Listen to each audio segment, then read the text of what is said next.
내가 군복무했던 곳은 해병 2사단 보급대대 탄약소대라는 작은 곳이었어. 탄약 창고를 지키는 근무와 탄약 받으러 오는 군부대에게 탄약을 나누어 주는 게 모든 일과인 그런 곳이었지. 일과가 이렇다 보니 상근 대원들과 현역 대원들의 인원 비율이 거의 비슷했어. 난 이곳에 상근으로 가게 되었고, 상근도 야간조와 주간조가 있는데 난 야간조로 배치받았지.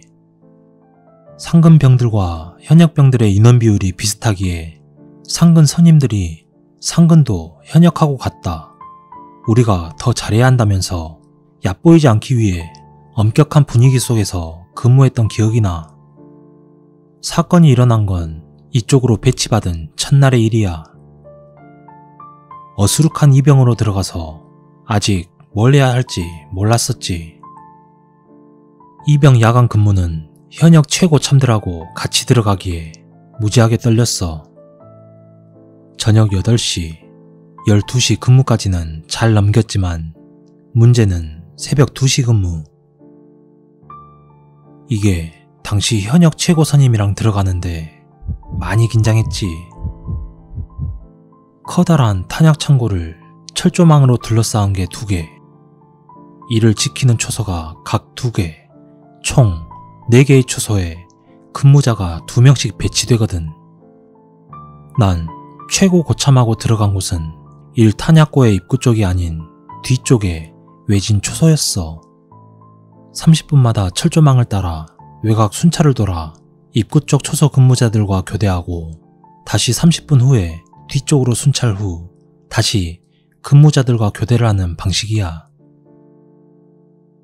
무전기 가져왔냐? 어차피 입구에서 간부 순찰 들어오면 무전 칠 거니 그 무전 오기 전까지는 나 깨우지 마라.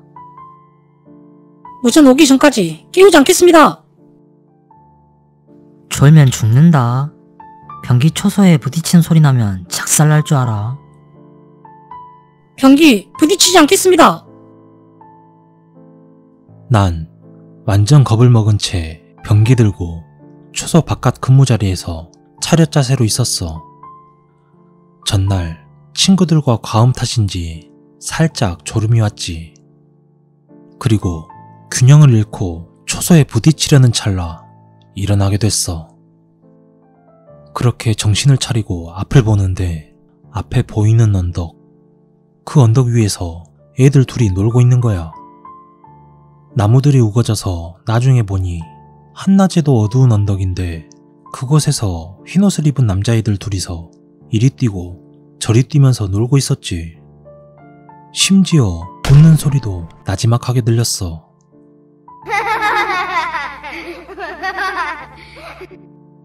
난 잘못 본 줄 알고 눈을 부비고 다시 봐도 보였지.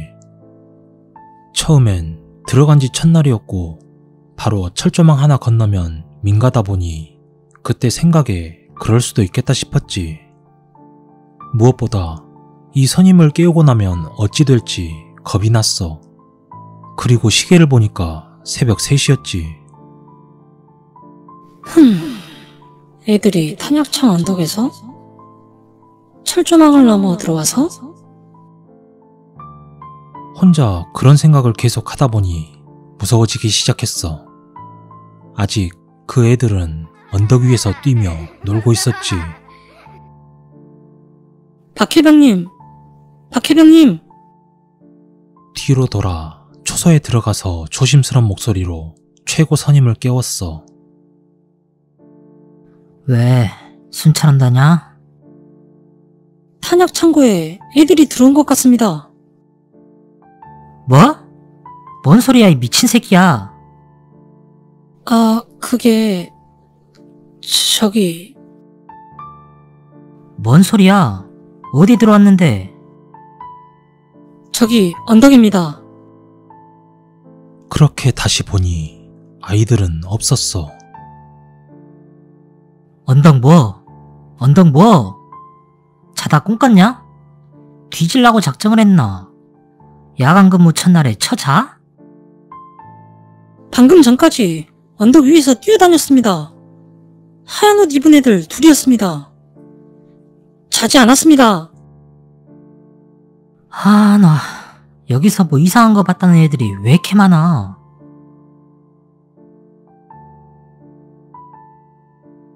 너 올라가서 확인해봐. 아씨, 너 때문에 참 다 날아가잖아. 다 날아가기 전에 빨리.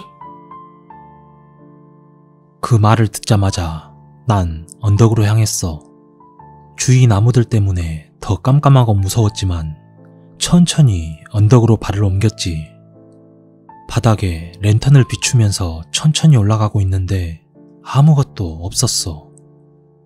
순간 잘못 봤구나. 이제 선임한테 혼나겠다는 생각하면서 언덕 중간쯤 올라갔을 때였어. 야! 너 내려와! 당장 내려와! 갑자기 뒤에서 선임이 부르짖는 소리가 들렸어. 뒤를 돌아보니 병기도 매지 않고 철모랑 병기를 한 손에 들고 고가 초소를 바람같이 내려오는 선임이 보였어. 난 내려오는 선임에게 뛰어갔지. 하얗게 질린 얼굴로 입구 쪽 초소에 가기 전까지 선임은 아무 말도 하지 않았어. 그냥 조용히 나지막하게 뭐라고 혼자 중얼거리기만 했지. 입구 쪽 초소 도착하자마자 안으로 들어가더니 원 근무자 2명을 초소 건물 앞으로 보냈어. 그래서 난 원 근무자 2명하고 앞에 섰지. 근무지 최고 선임은 다음 근무자 와서 교대할 때까지 한마디도 하지 않았어. 그리고 교대가 끝나서야 휴게실로 나를 불렀어. 너 언덕 오를 때 아무것도 못 봤어? 랜턴 들고 확인하면서 올라갔지만 아무것도 못 봤습니다. 언덕 위에서 너한테 웃으면서 손짓하는 애들 못 봤어?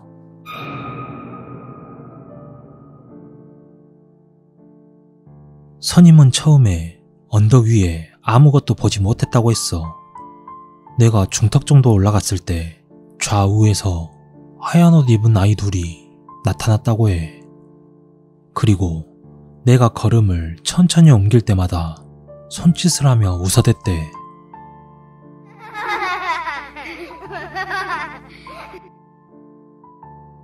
그 선임은 제대할 때까지 서대장님께 부탁해서 초소 근무는 빼달라고 부탁했지. 그 후 그 선임은 상황실 근무만 하게 되었지. 나 역시 미친 소리 들을 각오하면서 53초소 근무만 여료해달라고 했어. 처음엔 다들 미쳤다고 했지만 이후에 나와 같은 애들이 많이 나오자 소대장님이 53초소 근무지를 언덕이 보이지 않는 중간 쪽으로 이동시켰어. 그 후에는 무언가 나왔다는 이야기는 들리지 않았지. 아직도 그 아이들이 뭔지 모르겠지만 그 애들 웃음소리와 그때 선임 표정을 생각하면 지금까지도 소름이 돋곤 하지.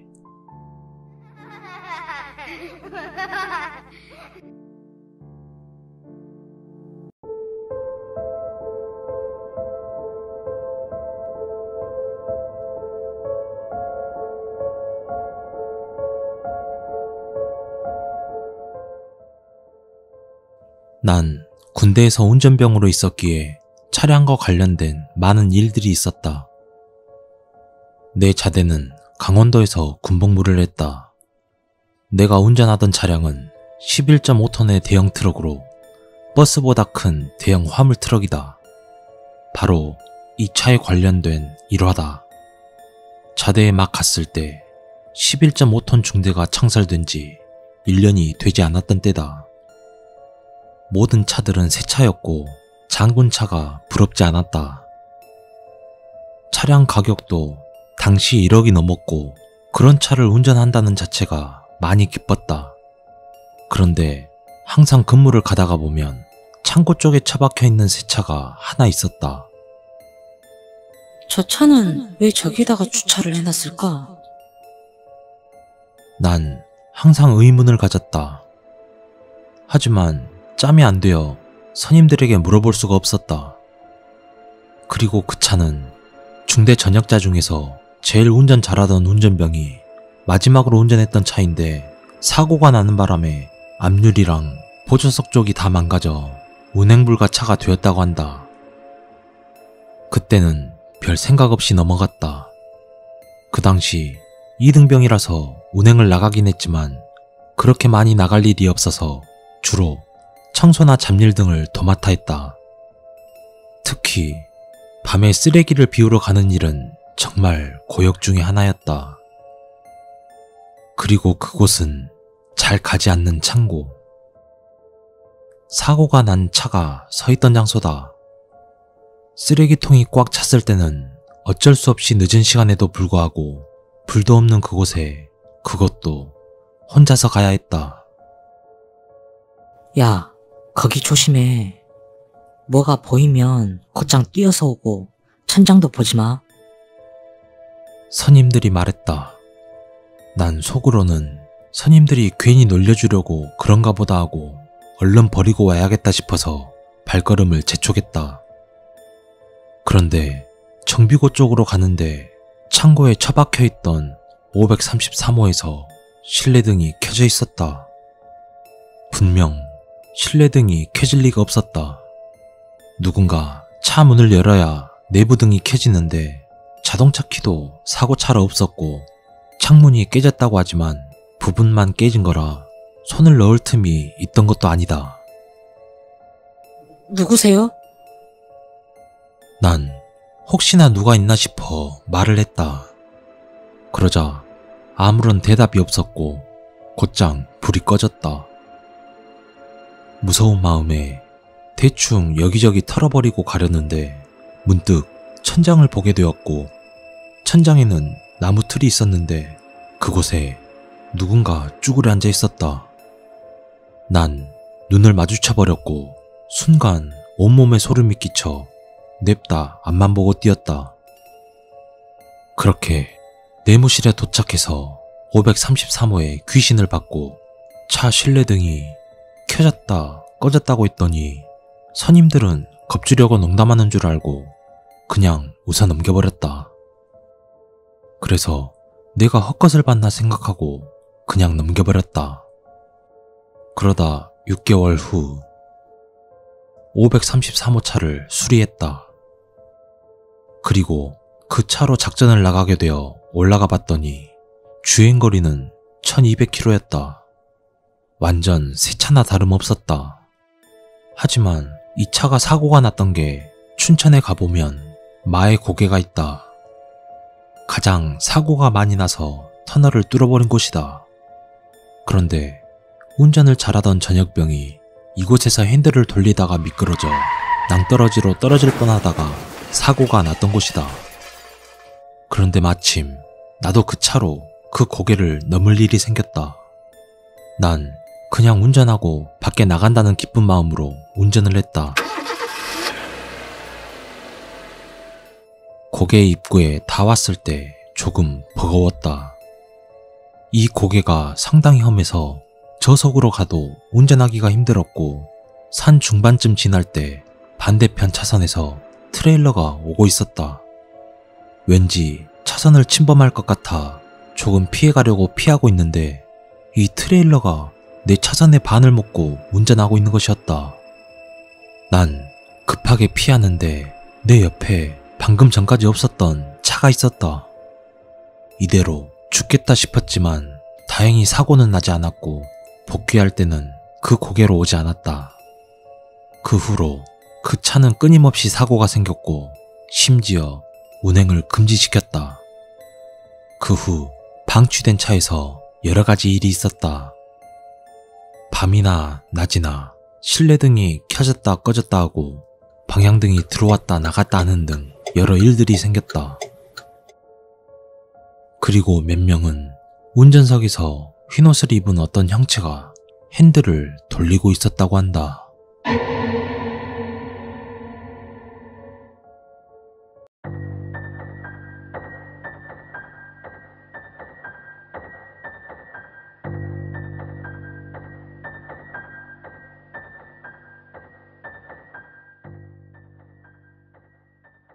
난 30대의 건장한 남자이고 이건 내가 실제로 겪은 이야기야. 당시 난 장안공고 2학년에 재학 중이었어. 조금 건들건들하며 싸움엔 꼭 참석하기를 좋아하는 그저 상위 랭크의 주먹을 가지고 있었지.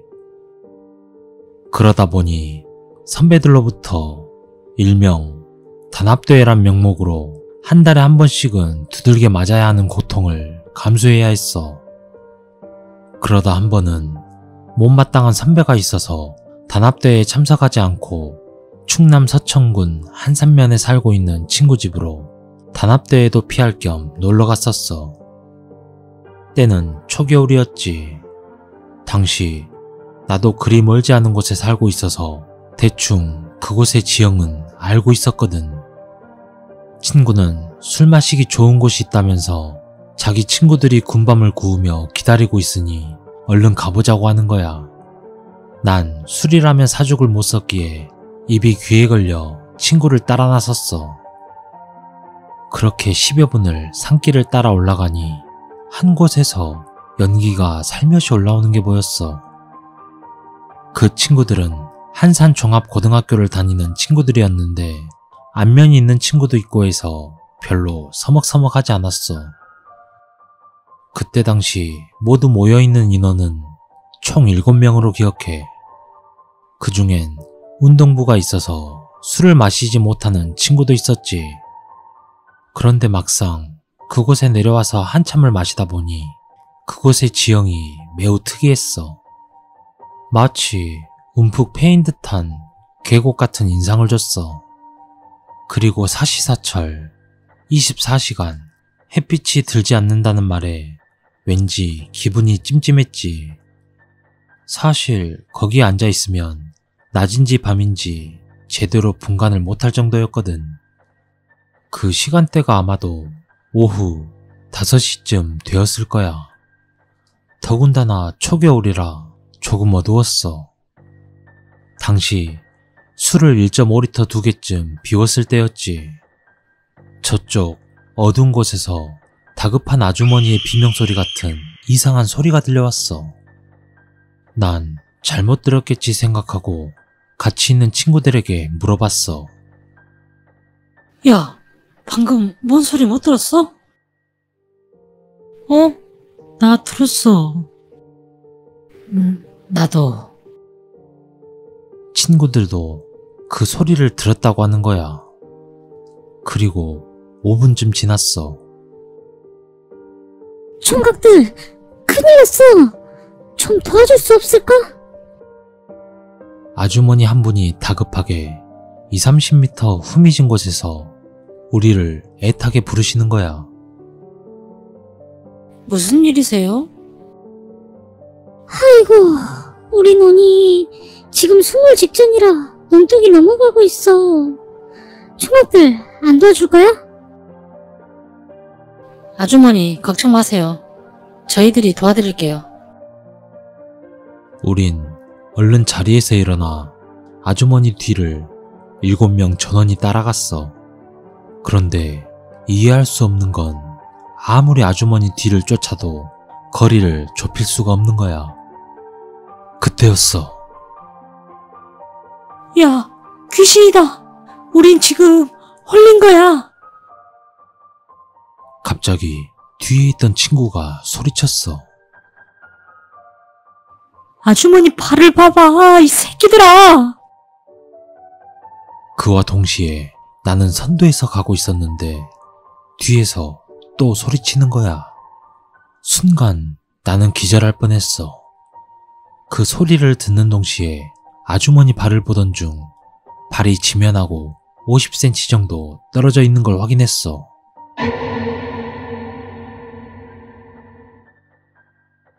하지만 그게 끝이 아니었지. 그렇게 앞서가던 아주머니가 갑자기 뒤를 돌아다보는 거야. 얼굴은 특별히 이상한 곳은 없었지만 목까지 내려오던 긴 혀와 너무나도 슬픈 눈. 난 그 눈빛을 아직도 잊을 수가 없어.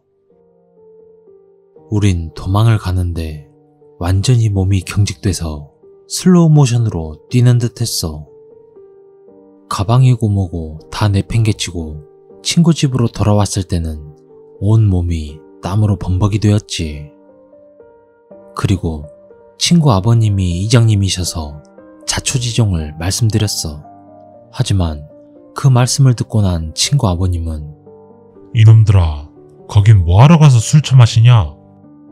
달리 아무 말씀은 안 하셨어. 그래서 우린 정말 귀신을 본 것 같다고 말씀드렸더니 한참을 생각하시던 아버님께서 그제야 말씀을 해주셨지. 아마 3년 전쯤 충남에 며칠간 장대 같은 비가 퍼부어 홍수가 난 적이 있었어. 그때 많은 재산 피해와 사망자도 생겼지. 우리가 아주머니 귀신을 보았던 그 장소가 옛날에는 병든 아이와 역병자들을 산채로 버리는 애장터라는 곳이었다고 해. 그 애장터를 중심으로 바로 뒤쪽 산에 한 가구가 살고 있었는데 일찍이 남편은 죽고 시어머니만을 모시고 살던 며느리가 있었대. 하지만 시어머니가 병환으로 자주 누워 계셔서 밭일만으론 약값이 턱없이 모자랐다고 해. 그래서 멋있지 않은 일을 하며 시어머니를 모시고 있었고 그날도 모시를 팔러 한산 장터에 나갔었대. 그런데 그날 억수로 장대비가 쏟아지며 시어머니 혼자 계시는 집에 산사태가 밀려와 집을 덮쳐버렸어. 그날 집으로 돌아온 며느리는 차마 입을 다물지 못했지. 비는 그치고 슬픔에 잠겨 하루빨리 시신을 수습해 주기만을 기다리고 있었다고 해. 그런데 당시 공무원들이 바쁜 일이 있다며 하루 이틀 미루기만 하더라는 거야. 불효를 저지른 것만 같아 한시도 잠을 못 이루던 며느리는 자기 혼자 힘으로 해보겠다며 매몰된 현장을 파내려갔지. 그런데 비온 뒤라 아직 집안이 다져지지 않아 그만 며느리도 매몰돼 버렸어. 그 사실을 누군가 빨리 알았더라면 구할 수도 있었겠지만 2달 뒤에 면사무소 직원들이 수해 현황 파악하러 왔다가 매몰된 걸 그때야 알아차리고 시신을 수습했다고 해. 그런 일이 벌어지고 난 뒤 1년 후부터 특히 추수철에는 지금도 어김없이 세상 떠나신 아주머니가 돌아다닌다고 해. 그래서 그쪽으로 통하는 산길을 아예 폐쇄했다고. 한이 많이 담긴 귀신이라 사람을 홀려서 죽음까지 몰고 가는 아주 지독한 귀신이라서 위령제를 시도하며 무당들이 불러들였지만 무당들은 혀를 내두르며 도망가기 일쑤였다고 해. 그리고 아주머니 귀신을 본 7명의 친구들 중 1명은 교통사고로 즉사했고 난 오토바이 사고로 중태에 빠졌었어. 그리고 2명은 사람을 죽이고 지금 8년째 복역 중이야. 나머지 3명은 나와 친한 사이도 아니라서 지금 어떻게 사는지 모르겠어.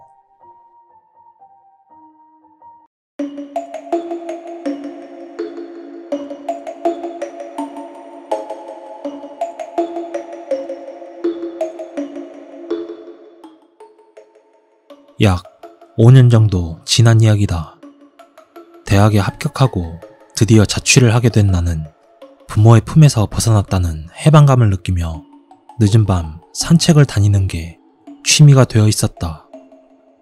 우리 부모님은 워낙 과보호를 하셨기에 같이 살 때는 밤늦게 돌아다니는 건 꿈도 못 꿨고 대학생이 잔뜩 사는 학교 주변이었기에 한밤중이라도 술 먹고 돌아가는 사람들이 여기저기 있어서 그렇게 무섭지도 않았다. 나는 겁쟁이였기 때문에 혼자 한산한 심야 주택가, 그것도 낡아 빠진 아파트 투성이인 곳을 걷는다는 건 평소라면 무서워했었다. 하지만 한동안 걷다 보면 몇 번 사람과 마주치니 그럴 때마다 두려움이 누그러지곤 했다. 그러던 어느 날이었다. 그날은 한동안 사람이 보이질 않아 오늘은 그만 돌아갈까 싶던 때였다. 그때 마침 앞에 사람이 보였다. 안심이 좀 된 나는 조금 더 산책해야겠다고 마음을 먹으며 그 사람 곁을 지나치는 순간 뭘 찾으시나요? 갑자기 만면에 미소를 지으며 그 사람이 물어왔다. 그 사람이 어떤 복장이었는지는 기억하고 있지 않지만 얼굴은 기억에 남아있다. 그 사람은 남자였지만 아줌마가 일그러지고 늙은 것 같은 얼굴이었다. 그리고 또 엄청 기분 나빴던 게 눈도 안 좋고 야맹증까지 있는데 어째서인지 그 사람 얼굴만은 확실하게 보였다는 것이다.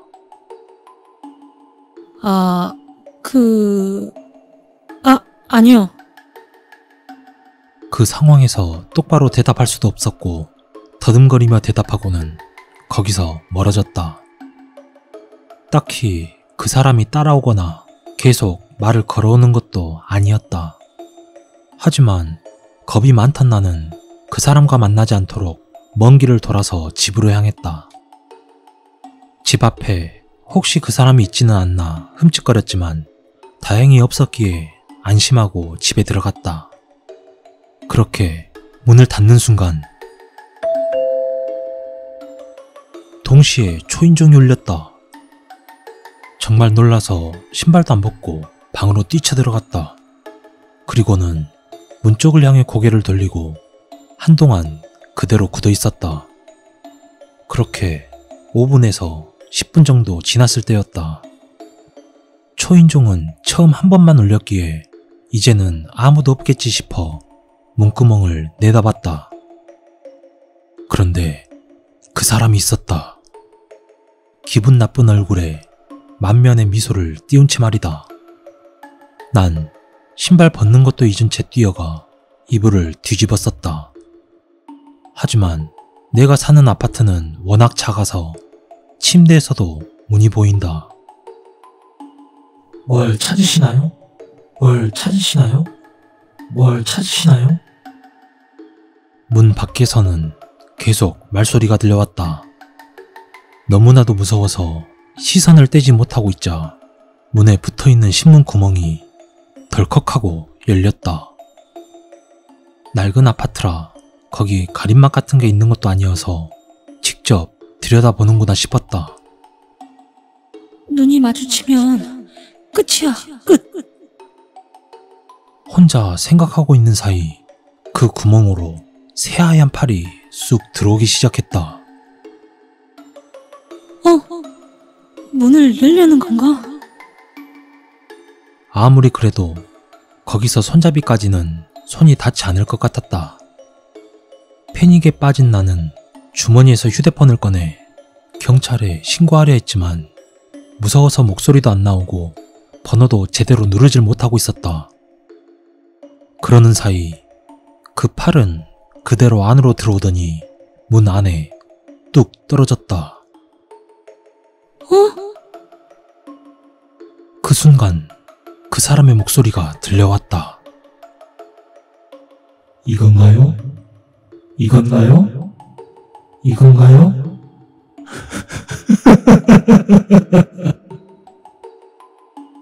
무척 즐거운 듯 웃음을 참을 수 없다는 듯 말을 했다. 나는 이불을 뒤집어 쓴 채 눈을 꼭 감고 그저 버틸 수밖에 없었다. 그리고 문 쪽에서는 무언가가 떨어지는 듯한 툭툭거리는 소리가 이어졌고 그 사람의 목소리도 계속 들려왔다. 이건가요? 이건가요? 이건가요? 그리고 어느 순간 나는 잠에 빠졌고 아침에 일어나니 아무것도 없었다. 그 이후 딱히 아무 일도 일어나지 않았지만 밤에 산책하는 취미는 그만뒀다. 그리고 신문 구멍은 막아버렸지만 이사하려면 돈이 들어서 그 아파트에는 계속 살았었다.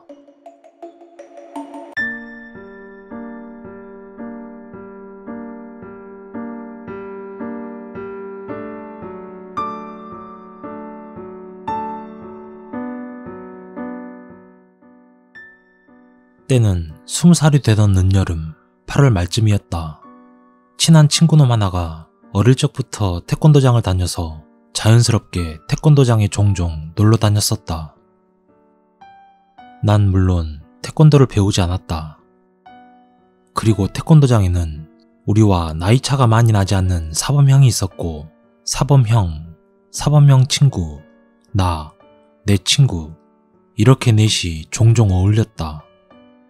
8월 여름 휴가가 다 지나갈 무렵 바다 한번 구경을 못한 게 아쉬워서 4명이서 당일로 속초 여행을 다녀오기로 관장님한테 허락을 맡았다. 그리고 주말에 태권도 스타렉스 봉고차를 끌고 속초 고성으로 여행을 떠났다. 아침 일찍 출발해 운전하는 사범형을 제외하고 다들 회도 먹고 술도 한잔했다. 아쉽지만 원래 계획이 당일 여행이었고 차도 다시 도장에 둬야 하는 상황이라 밤 11시쯤 서울로 출발했다.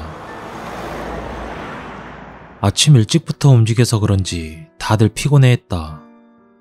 그나마 멀쩡한 내가 조수석에 타고 나머지 둘은 뒤에서 잠든 채 출발을 했다.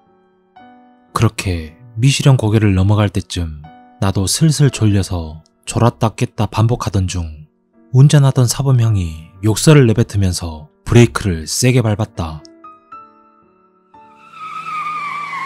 이런 씨. 왜 그래요? 난 궁금해서 물어봤다. 어떤 놈이 미시령 고개를 꺾어 올라갈 때마다 앞에서 하이빔 갈기잖아. 형, 지금 아무리 봐도 우리밖에 차가 없는데? 봐봐. 지금도 하이빔 날라왔어. 어디서 날리는 거야? 아무것도 안 보이는데. 형, 브레이크 좀 살살 밟아요. 앞유리에 부딪히겠네. 야, 이게 안 보여? 나만 보이는 거야? 장난치지 말고 화내기 전에 잘 봐봐. 하지만 아무리 여기저기 둘러봐도 보이지 않았고 뒤에서 자던 둘을 깨우고 같이 봤지만 아무도 보지 못했다. 결국 사범형이 피곤해서 그런가 보다 생각하고 근처 아무 데서나 쉬다 가자고 했다. 그렇게 미시령 고개 정상에서 어느 정도 내려오는 길에 작은 음식점을 발견하고 뭐 좀 먹고 쉬다 가자면서 그 음식점으로 들어갔다. 우린 김치찌개를 시키고 차에서 있었던 일을 얘기하는 도중 음식이 나왔고 여행이 끝나간다는 아쉬움에 술도 한 잔 더 하고 싶어서 사범형도 술 한 잔 먹고 아예 새벽까지 쉬다가 서울로 가기로 했다. 음식점에는 할머니 혼자 일을 하시는 것 같았다. 딱히 말도 없으시고 차가웠지만 그런 거에 비해 음식 맛은 너무 좋았다. 우린 그렇게 김치찌개를 포장하고 술도 몇 병 산 뒤 모텔이나 숙박시설이 있으면 방을 잡고 그곳에서 더 먹기로 했다. 그렇게 음식을 포장하고 차에 탄 뒤 얼마 지나지 않아 한 모텔이 보였다. 식사는 하셨나요? 네, 저기 위에 식당에서 먹고 왔어요. 여기 근처에 식당이 없는데요. 여기서 조금만 올라가면 할머니 혼자 하시는 식당이 있어요. 에? 위에 올라가 봐야 식당도 없고 아무것도 없어요. 아니, 우리가 방금 거기서 밥을 먹어서요. 일단 넓은 방으로 주세요. 이 친구들 귀신한테 홀렸나 보네. 우린 그 식당에서 포장해온 김치찌개를 보여준다고 말을 했다. 하지만 그 음식은 없었다. 혹시 차에 두고 왔나 싶어 차로 갔지만 음식은 보이지 않았다. 모텔 사장님은 귀신한테 홀렸다며 우리를 믿지 않았지만 우리는 분명히 먹었고 포장해온 음식은 식당에 두고 왔다고 확신을 했다. 그렇게 가지러 가려는 찰나 모텔 사장님이 자기 개인차로 따라오겠다고 말을 했다. 우리는 모텔 사장을 욕하면서 그 식당으로 같이 출발했다. 그런데 이게 뭔 일인지 우리가 가보니 그 식당은 없었고 그냥 불 꺼진 건물 하나가 있었다. 건물은 너무 허름해 보여서 이상했지만 일단 차를 세우고 사범형 친구가 김치찌개를 가지러 들어갔다. 곧이어 욕을 하고 나오면서 들어가 보라고 재촉을 했다. 우린 모두 식당에 들어갔는데 아무 말도 하지 못한 채 머리부터 발끝까지 소름이 돋아 모두 도망쳐 나왔다. 그 건물 안에는 공사를 하다만 인테리어에 거미줄도 많았다. 그리고 우리에게 맛있는 김치찌개를 주셨던 할머니 사진 하나가 보였다. 우린 다들 말없이 차에 올라탔고 뒷좌석 안쪽에 뚝배기 그릇과 빈 소주병이 다 뜯어진 검은 봉지 속에 있는 걸 보고 밖에다 집어던져버리고 그 음식점을 떠났다. 도로 외곽에 차를 대놓고 잠시 담배를 피우며 정신 차린 우리는 그제서야 생각난 게 우리를 따라오던 모텔 사장이었다. 그 모텔 사장은 보이지 않아 걱정도 되고 언제부터 사라진 건지 생각이 나질 않아 모텔 쪽으로 다시 갔지만 분명히 있어야 할 모텔 건물이 없었다. 심지어 그 건물 자체가 없었다. 아무것도 없었고 잠시 주차할 수 있는 공간만 있었다. 우리는 뭔가에 홀렸다며 위험하다 싶어 급히 미시령을 벗어나게 되었다. 그리고 나중에 들은 얘기지만 사범형 친구가 알아봤더니 미시령 옛길 쪽에서 작은 숙박시설과 음식집을 운영하던 한 가족이 미시령 고개를 내려가다 올라오는 차량의 상향등 때문에 시야를 가려 절벽으로 떨어져 일가족이 모두 사망했던 사고가 있었다고 한다.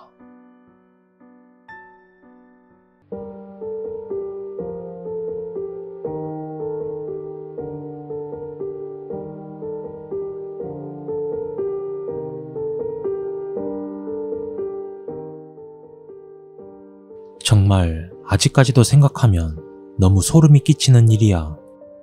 때는 2006년 월드컵 당시야. 친한 친구들과 나를 포함해 4명이서 치킨에 맥주를 먹으며 새벽에 축구 경기를 보려고 기다렸어. 그런데 문제는 그 집에 들어갈 때였지. 집에 들어갈 때부터 문을 열고 들어갔는데 처음 가보는 친구 집이었거든. 하지만 뭐랄까, 사람의 온기는 전혀 느껴지지 않으면서 오싹한 집 같았어. 혼자 살기에는 꽤 넓은 집이었고 방이 3개였으며 친구는 거실에 앉아 있었어. 가족이 살만한 집에 왜 혼자 살아? 집주인인 친구한테 물어봤어. 우리 가족이 살았었지. 부모님 이혼하시고 나 혼자 여기 살아. 그런 얘기는 처음 들은 터라 좀 멋쩍었지만 그러려니 했어. 난 그렇게 집을 이리저리 둘러보다가 어느 방에 들어갔는데 문을 여는 순간 깜짝 놀랐어. 이건 뭐지? 마치 폐가처럼 가구들은 다 부서져 있고 이상한 잡동사니들은 굴러다니며 먼지가 몇 년 청소 안 한 것처럼 쌓여 있었어. 야, 여기 방 왜 이래? 부모님이 부부싸움 하시다가 부서진 가구야. 그것도 그렇지만 기분이 나빠서 안 들어가. 친구는 이상한 말만 했고 이상했지만 가정사이기에 그냥 흘려들었지. 그리고 새벽 4시쯤 경기는 시작되었고 치킨에 맥주를 마시는데 자꾸 집주인 친구가 아무도 없는 뒤쪽 부엌을 자꾸 뒤돌아보는 거야. 나도 몇 번 따라 뒤돌아봤지만 뒤엔 부엌과 베란다뿐. 당시 술기운도 올라오고 2명은 취해서 잠들었으며 나와 집주인 친구만 계속 TV를 보고 있었어. 그런데 갑자기 등 뒤 왼쪽 날개뼈에서 마치 누군가가 맨살에 얼음으로 건드리는 느낌처럼 툭 하고 건드는 느낌이 들었어. 순간 놀래서 뒤 돌아보려고 한 순간 뒤돌아보지 마! 집주인 친구가 나에게 외쳤어. 왜? 난 궁금해서 물었지. 나는 귀신을 절대 못 봐. 하지만 느낄 수는 있어. 뭔 개소리야. 술 취했냐? 너 처음 집 들어올 때부터 이상하게 너만 계속 쳐다보더라. 쟤네들이. 당시 친구 말로는 부엌 옆 베란다 쪽에 항상 귀신 2명이 서 있다고 했어. 근데 그 2 귀신들이 가만히 서서 내가 집에 들어올 때부터 신기하다는 듯 나만 쳐다보더라는 거야. 그러다가 나에게 장난친다고 등 뒤를 손가락으로 건드렸대. 난 맹세코 그 오싹한 느낌이 들었을 때까지 친구한테 한마디도 안 했는데 그 친구는 등을 건드리는 것까지 알고 있다는 사실에서 소름이 돋았고 그제서야 알게 됐지만 그 친구가 귀신을 볼 줄 안다는 것을 알게 됐어. 여튼 그때가 처음으로 귀신을 느꼈을 때였지.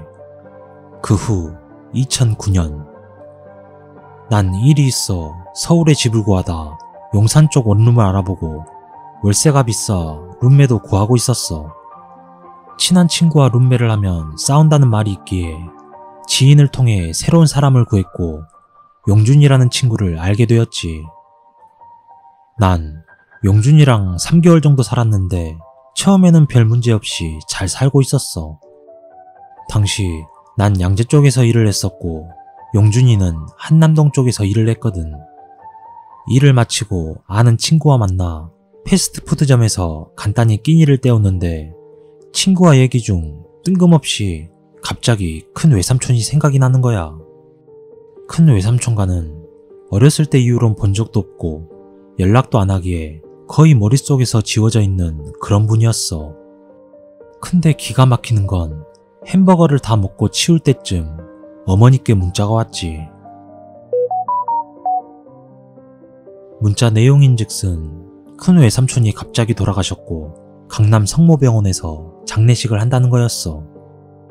원래 병이 있으신 분도 아니고 공사장에서 트레일러 운전하시다 트레일러와 함께 높은 곳에서 떨어져 압사당하셨다고. 난 일단 장례식장으로 가야 했기에 급히 택시를 타고 갔어. 그렇게 강남 성모병원 안으로 꺾어 들어가 장례식장 건물 앞에서 택시비를 계산하고 내릴 때쯤부터 이상하게 머리가 띵한 거야. 난 이상했지만 장례식장 안으로 들어갔고 전광판에 뜬 외삼촌을 보고 그쪽으로 갔어. 외숙모와 어머니는 이미 눈이 퉁퉁 부으신 얼굴로 맞아주셨고 난 인사를 드리고 신을 벗고 안으로 들어가려는데 머리 두통이 더욱 심해지는 거야. 원래 편두통을 종종 앓았기에 대수롭지 않게 넘겨버렸어. 하지만 시간이 갈수록 두통은 더욱 심해졌어. 오른쪽 어깨가 뭉치고 오른팔을 들어올리지 못할 정도로 아프기 시작했지. 어머니는 내 표정을 보더니 어디 아프냐고 물으셨고 안색이 안 좋아 보였는지 거의 끌다시피 응급실로 데려가셨지만 열도 안 나고 별 이상도 없다고 해서 나왔었어. 그리고 외숙모도 내가 이상하다는 걸 아시고는 피곤하고 바쁠 텐데 와준 것만으로 고맙다며 돌아가서 쉬라고 하셨어. 정말 웬만하면 그냥 있겠지만 몸이 너무 아팠기에 죄송하다며 나왔어. 다시 택시를 잡고 집으로 가려는데 그때 룸메 친구인 용준이에게 전화가 왔어.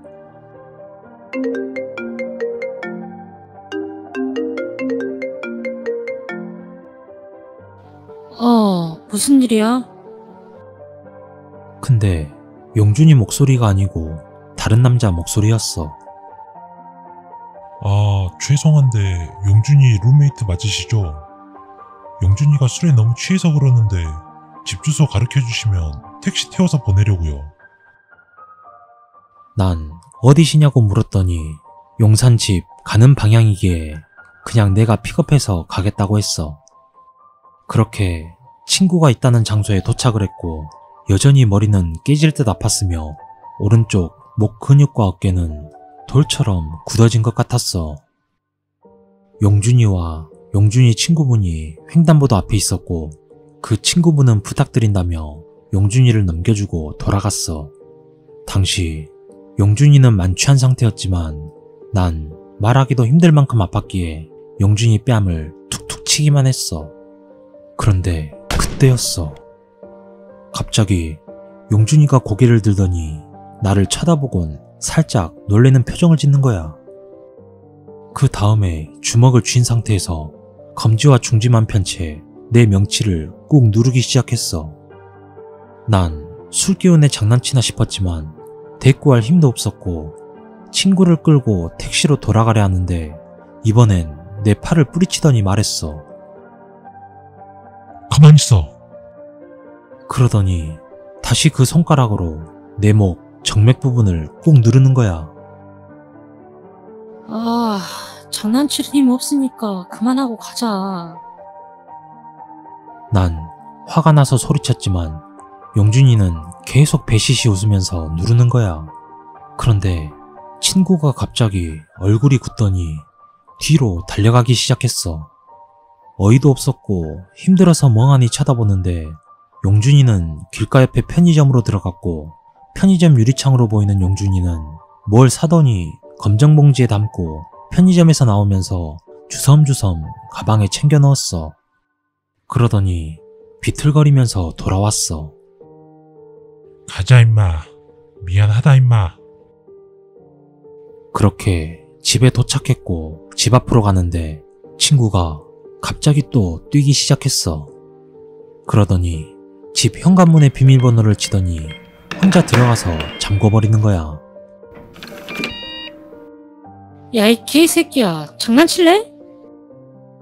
난 화가 나서 소리를 질렀지만 아무런 대꾸도 없었어.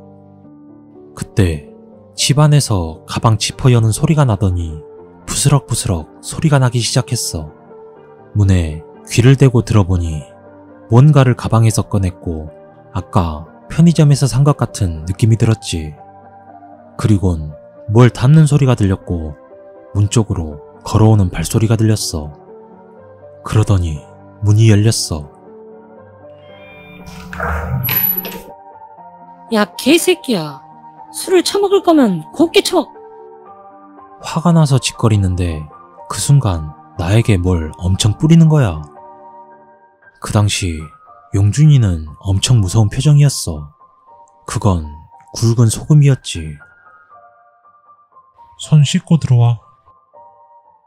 용준이는 아무 일도 없었다는 듯 말했어. 그렇게 집에 들어가 침대에 누운 순간 갑자기 아팠던 두통과 어깨 근육통이 씻은 듯이 사라졌어. 난 너무 신기해서 누운 채로 용준이를 불렀지. 야. 어이, 영준. 아, 왜? 새끼, 안 자면서. 네 아까 편의점 앞에서 손가락으로 나 찌른 거며 소금 뿌린 거며 뭐냐 도대체? 그러더니 용준이가 말했어. 아, 그거. 너 오른쪽 어깨에 여자 달고 왔더라. 난 오른쪽 어깨가 아프다거나 말한 것도 없었지만 용준이가 어깨, 그것도 정확히 오른쪽 어깨에 여자를 달고 왔다는 점이며 손가락으로 누르고 소금 뿌리고 한 뒤로 갑자기 아픈 게 사라진 점. 난 그날 너무 소름이 끼쳐서 잠도 잘 못 잤지.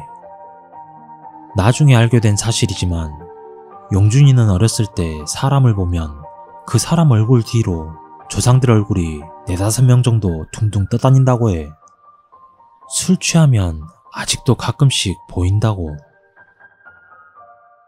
내가 직접 귀신을 보진 못했지만 그것보다 더 몸으로 느꼈기에 그 이후로 절대 귀신이 없다는 생각을 바꾸게 되었어.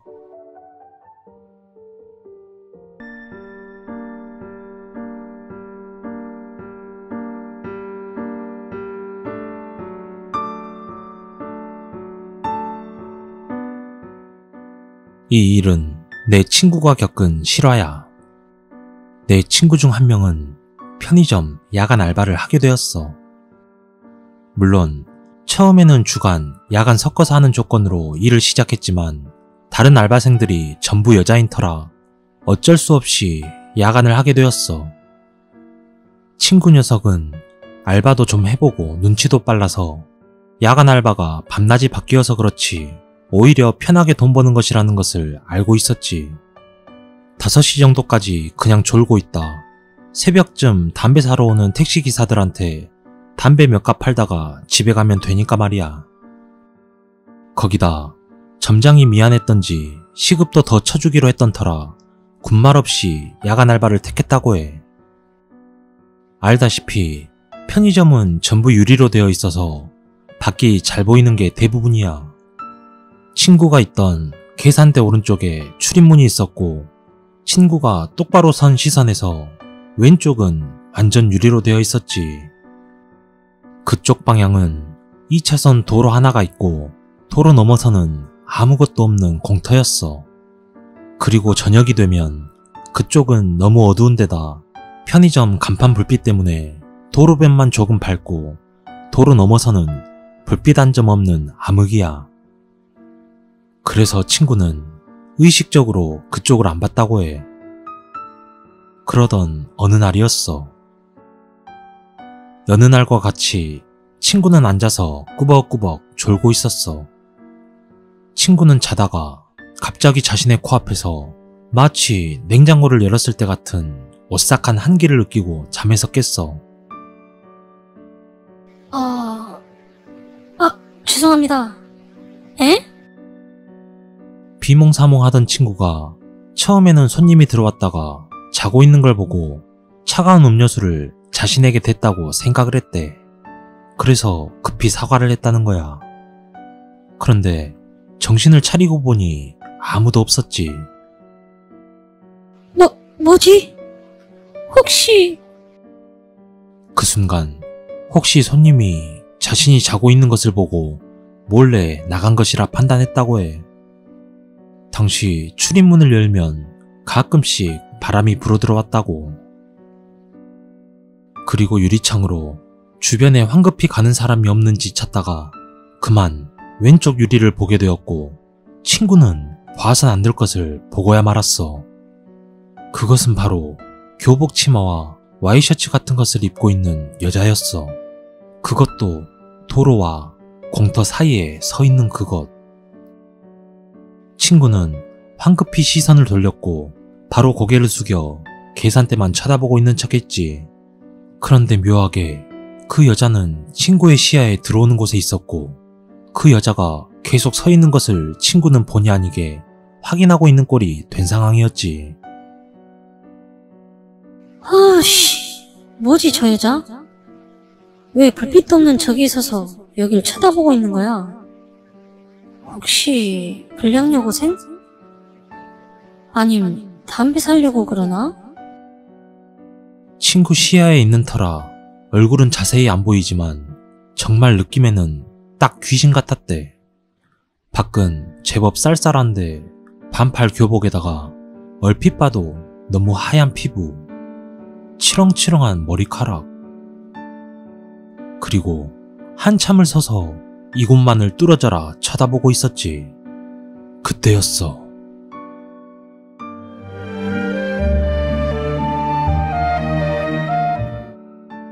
갑자기 무슨 광고에서나 나올 법한 멜로디가 들리더래. 그것도 누가 콧노래 부르는 것처럼 조용하면서도 은은하게. 친구는 당황하기 시작했고 고개를 돌려 소리의 근원지를 찾기 시작했대. 하지만 자신이 눈을 떼면 밖에 있는 그 여자가 무언가를 할 것 같았대. 어떡하지? 진짜 이거 어디서 나는 거야? 미치겠네. 안절부절 못하다 결국 그녀로부터 시선을 돌렸고 소리의 근원을 찾았지. 참나 미치겠네. 이거였나? 요란하게 반짝거리는 핸드폰. 그랬어. 그것은 휴대폰 벨소리였지. 이 시간에 누구야? 뭐야? 발신번호 제한도 아니고 발신번호가 아예 안 뜨네? 이런 것도 가능한가? 여보세요?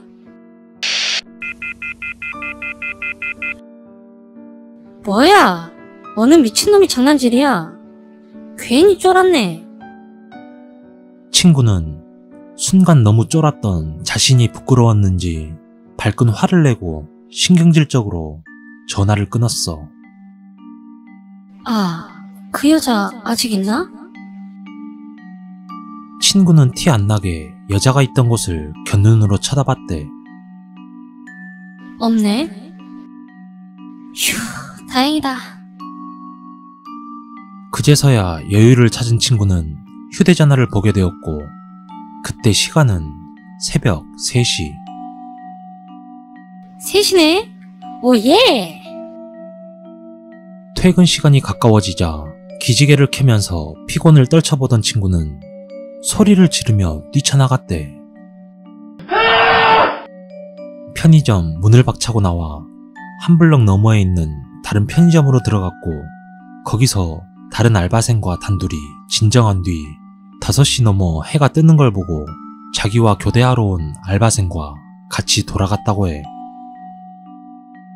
당시 친구는 전화를 받고 기지개를 켜던 그때 다시 노랫소리가 들리더라는 거야.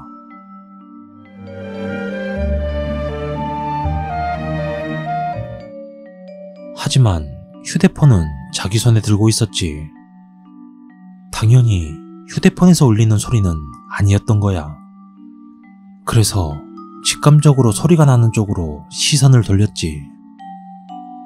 편의점에 사각지대 감시하기 위해 달아놓은 둥근 거울.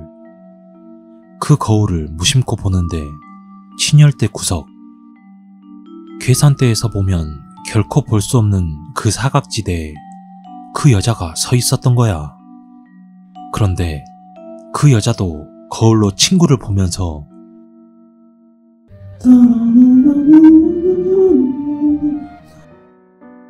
흥얼거리고 있었대.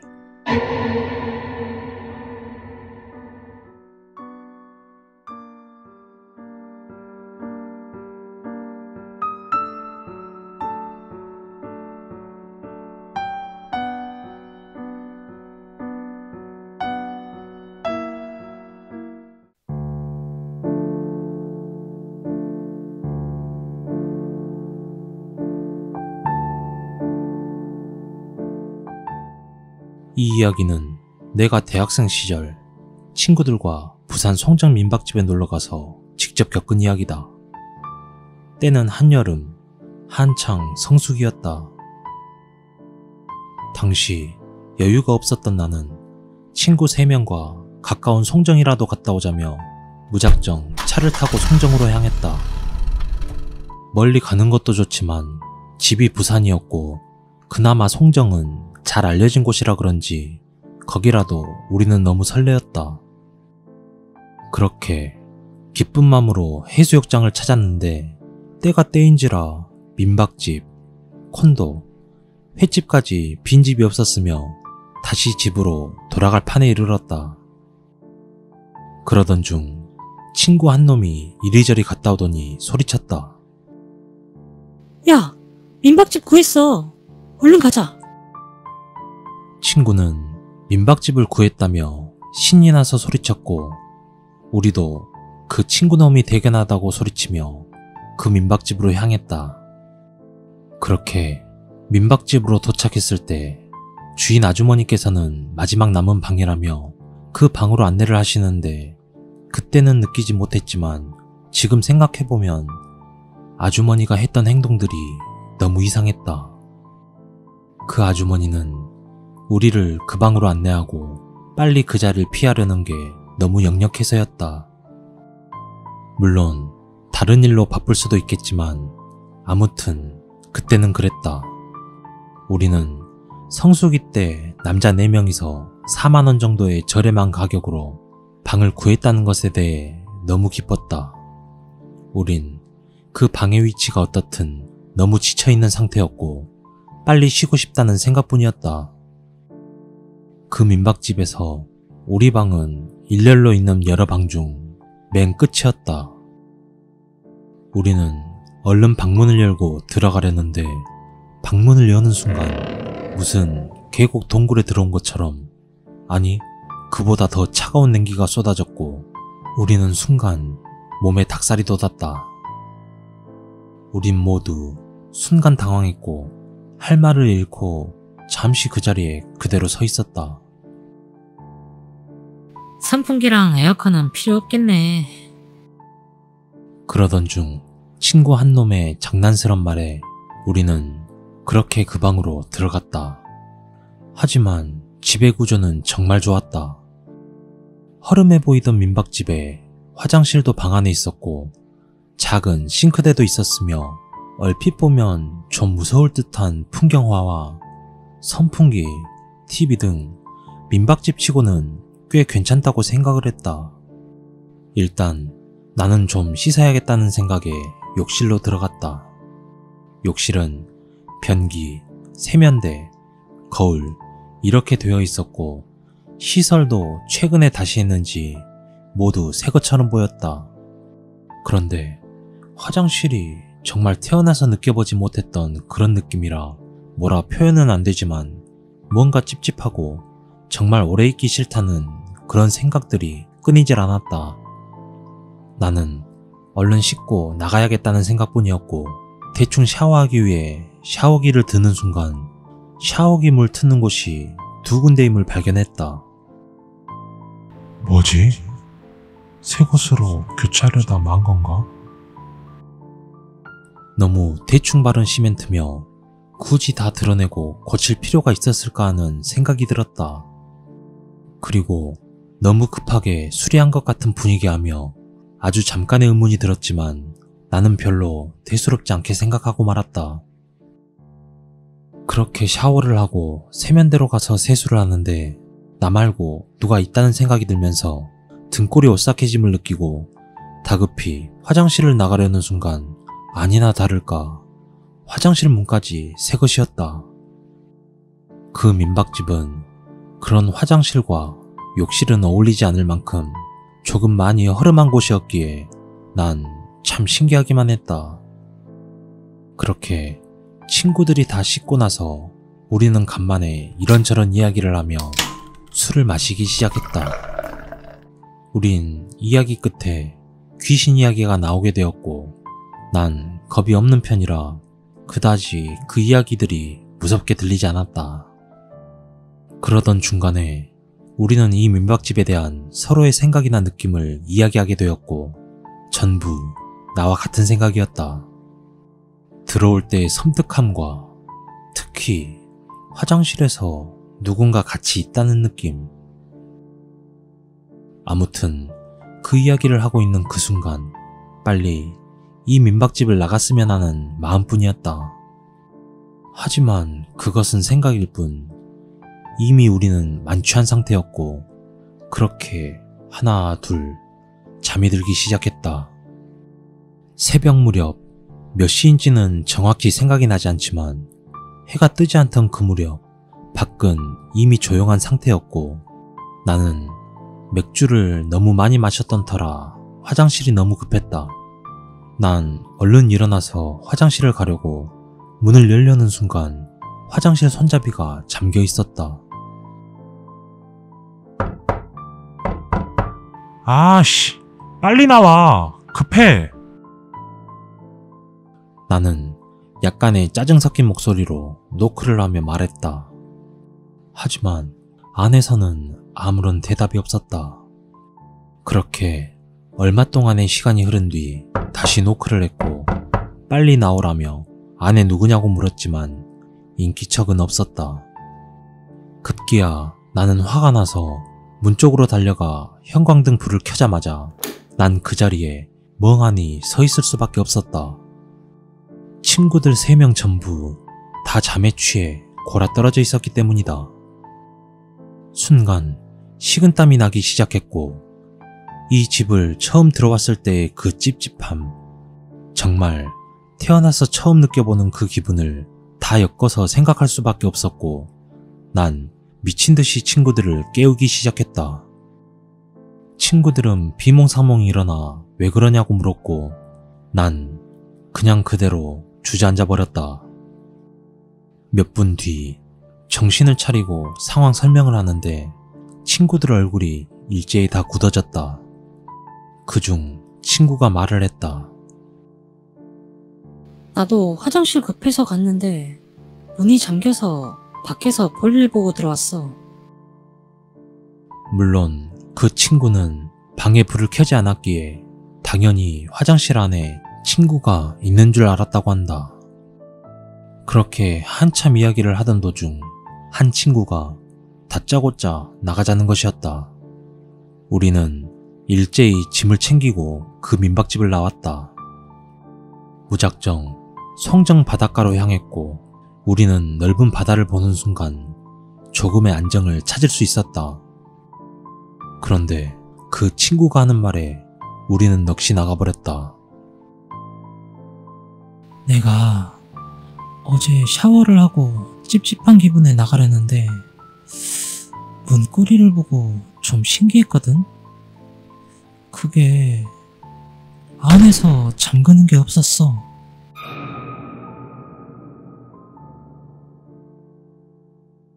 나와 다른 친구들은 그냥 새 문인가 보다 생각하며 그냥 나왔지만 그 친구는 문고리를 자세히 보니 그 화장실 문은 안에서 잠그는 장치가 없었다고 한다. 화장실 문에 잠금 장치가 없다니 뭔가 있는 게 분명했다. 우리는 동이 트는 걸 보고 첫 차를 타고 집으로 왔다. 그렇게 한 달 보름 정도가 지난 뒤 아는 형이 회를 사준다는 말에 나는 다시 송정으로 넘어갔다. 횟집은 생각보다 사람이 없었고 한참 회에 소주 한 잔을 하며 이런저런 이야기를 하던 도중 그 일이 생각났다. 난 그 형을 놀라게 해주려고 한참 이야기를 하는데 우리를 힐끔힐끔 쳐다보며 서빙하는 횟집 아주머니에게 기가 막힌 이야기를 들었다. 1년 전 그 민박집에 정말 잔인한 살인사건이 났었는데 그 장소가 우리가 묵었던 민박집 그 방이었다고 한다. 사건의 전말은 어떤 중년 커플이 그 민박집에 일주일 동안 있을 거라는 말을 하고 돈을 다 지불한 뒤 그 방에서 머물렀는데 그 남자가 그 주인집 아주머니에게 화장실 열쇠가 있으면 좀 달라고 했다고 한다. 아주머니는 이상하다고 생각했지만 대수롭지 않게 생각하며 열쇠를 줬다고 한다. 그리고 그 남자는 여자를 화장실에 3일 정도 감금시켰고 죽을 정도로 폭행했으며 그 다음날 샤워기 줄로 목을 졸라 죽이고 남은 날 동안 방치했다고 한다. 그리고 그 남자는 아무렇지 않게 그 방에서 일주일 동안 머물렀기에 당연히 민박집 주인은 사람이 죽었을 거라는 생각은 하지도 못했다고 한다. 그리고 그 남자가 떠난 뒤 방 청소를 하러 간 집주인은 그 시체를 발견했고 그 시체의 상태는 잔인하기 짝이 없었으며 그 여자가 목이 졸려 죽는 순간에도 문을 열려고 한 흔적이 역력했다고. 그리고 나서 사건이 수습될 무렵 유독 그 방에서만 이상한 일이 생겼다는 것이다. 그래서 화장실에 아예 잠금 장치도 없애버렸다고 한다. 난 정말 소름이 끼쳤다. 그리고 그 횟집 아주머니께서 말씀하시길 그 민박집은 그 이후로 그 방에는 연인이나 여자들끼리 놀러온 손님들은 절대로 받지 않는다는 것이었다.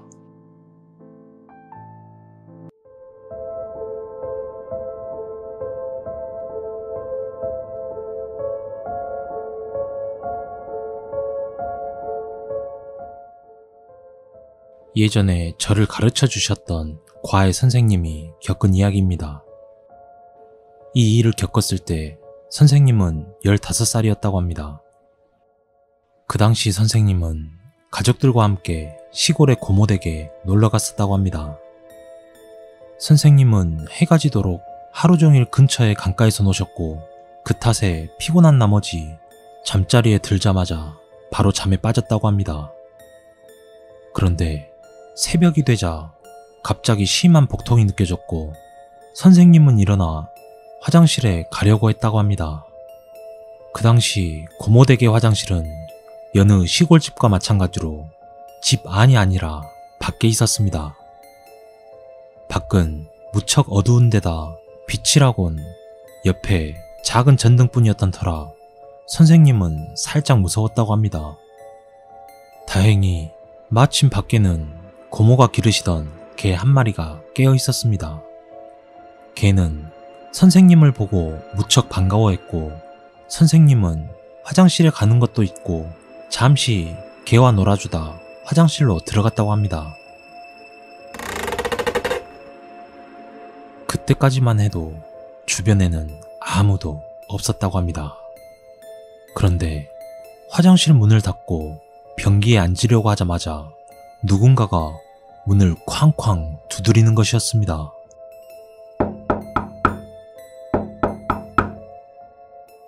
그땐 화장실에 들어오고 나서 5초도 지나지 않았을 때였죠. 당황한 선생님은 어찌할 줄 모르고 가만히 서 있었는데 밖에서는 계속 문을 두드렸다고 합니다.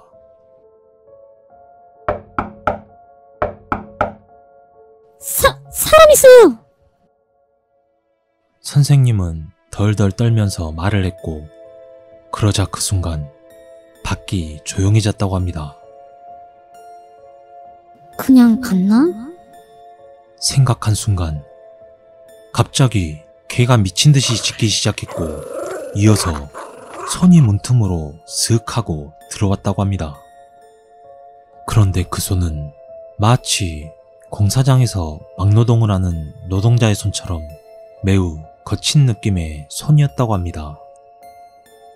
선생님은 얼음처럼 그 자리에 가만히 서서 그 손을 바라보고 있었다고 합니다.